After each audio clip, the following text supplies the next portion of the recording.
Most welcome to Historiespanarna, History Reconnaissance. This is Japan, 1946, a nation in ruins.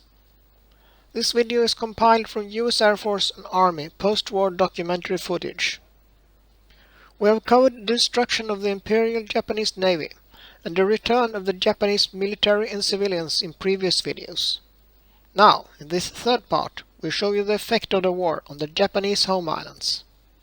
Link to part 1 and part 2 in the description box below. And please, like, share and subscribe. It means a lot to us.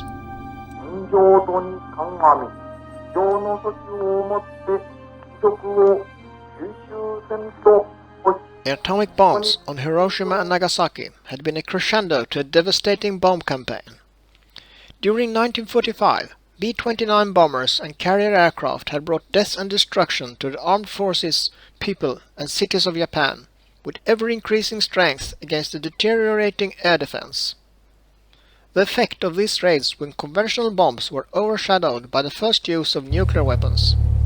Still, these raids, prior to August 6, caused havoc on a much broader scale. So, join us and see rare images of this lesser-known side of the air war against Japan. In late 1943, the Japanese government began preparing the country's cities for possible air raids. An air defense general headquarters was set up, and large numbers of buildings in major cities were demolished to create fire breaks.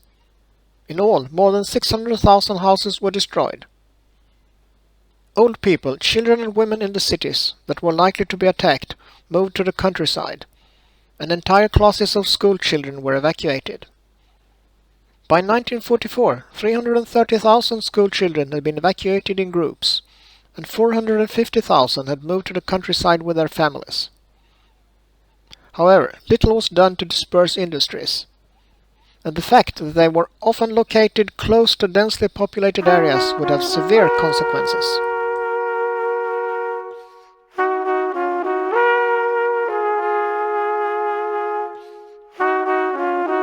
The result of the attacks the previous year, from US carrier-based aircraft on ports, shipping and the Imperial Navy, was evident all along the Japanese coastline.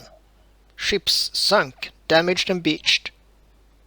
In July 1945, US Task Force 38, comprised of 9 fleet carriers and 6 light carriers, had attacked Hokkaido and northern Honshu, sinking 8 of the 12 railway car ferries carrying coal from Hokkaido to Honshu, and damaged the remaining 4. Many other smaller coal-carrying ships were also destroyed, significantly reducing the amount of coal shipped to the industries of Honshu. This was one of the most effective strategic air attacks of the Pacific War.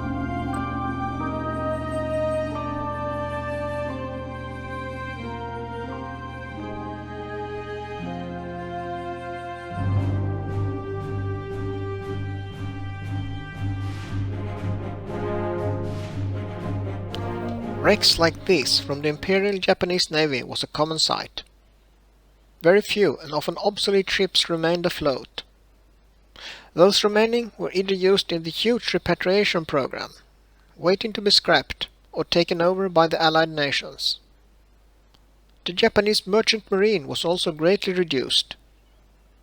Aerial mine-laying by the B-29s had taken a heavy toll, sinking hundreds of merchant ships and strangling major Japanese ports in 1945. In 1946, the reconstruction of the war-devastated ports had hardly begun. A dozen Japanese ports were designated as trading ports, and the first post-war international trading ships began to arrive with relief supplies.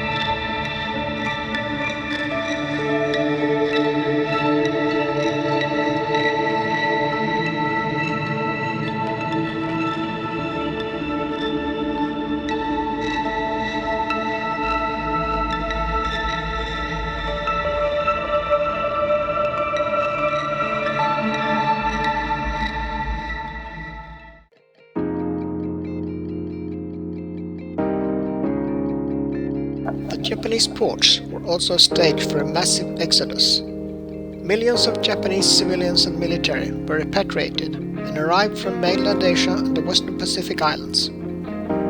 Going the other way and leaving Japan were over 1 million foreign nationals, many of whom had been forcibly removed from their homelands.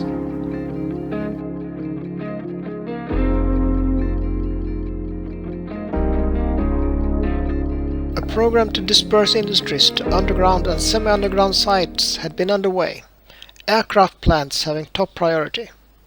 This was too little, too late, and the program should have been completed by December 1945. The US Air Force had on a few occasions attacked aircraft factories with daylight raids. They were met with large formations of Japanese fighters. Still, compared to the average loss rate in Europe, the US total between 1.3 and 1.6% was low. Anyway, these raids were not continued. The preferred method of firebombings was continued.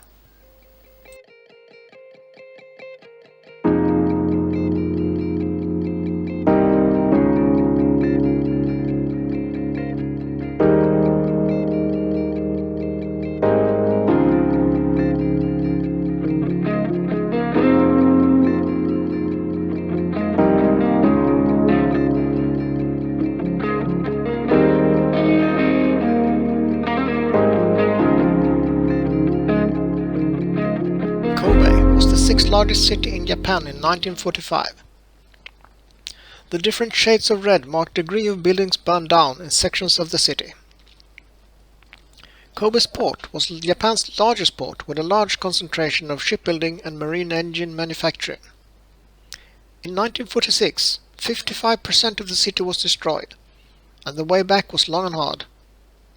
Trade was returning, and as a symbol of rehabilitation, the Kobe customs reopened after being closed for 3 years. To cripple the movement of goods and destroy food supplies, port facilities and the transportation network had been targeted in the spring and summer of 1945. In 1946, the proof of this campaign was still visible everywhere.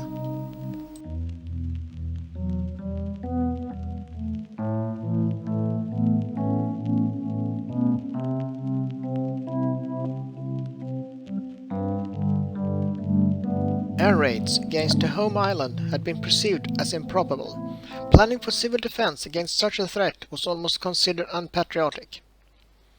The massive American air attacks in 1945 overwhelmed Japan with inadequate firefighting techniques and equipment. Many units were hand or horse-drawn. Water supply was often limited, and fire hydrants, if they existed, had a low capacity. Sometimes only bucket and poles were available, and the Japanese firefighters could just stand and watch as whole city blocks burned down. Still, they fought bravely, and many died in the line of duty when incendiaries mixed with anti-personnel bombs rained down from the skies.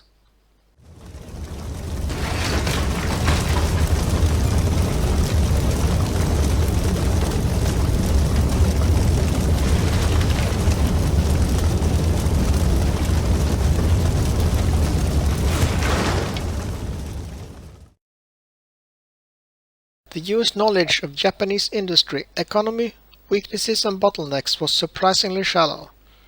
Area bombings was the preferred method rather than trying to hit the transport system, bridges, railways and base industries like chemistry and steel.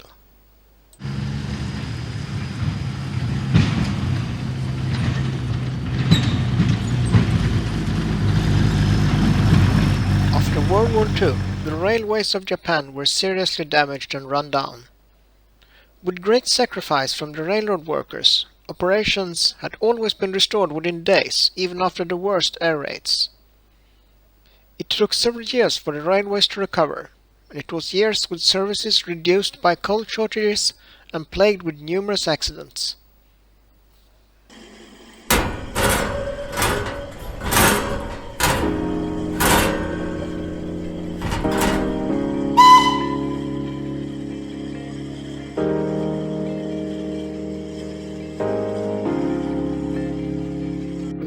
Shortages was most severe and living standards were lowest in 1946. Urban residents had to travel to rural villages in overcrowded trains, trading their remaining property for food.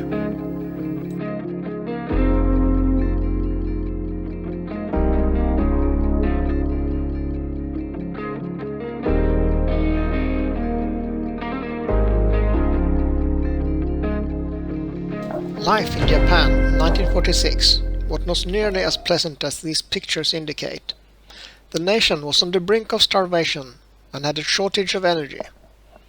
For this reason, many jobless people repatriated and ex-military worked in agriculture and coal production right after the defeat.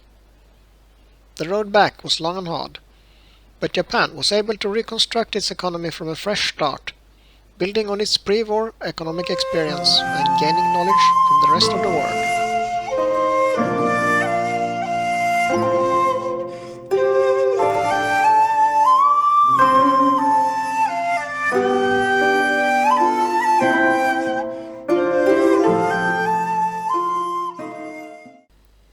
That's all, folks. Thanks for watching. Please like and subscribe.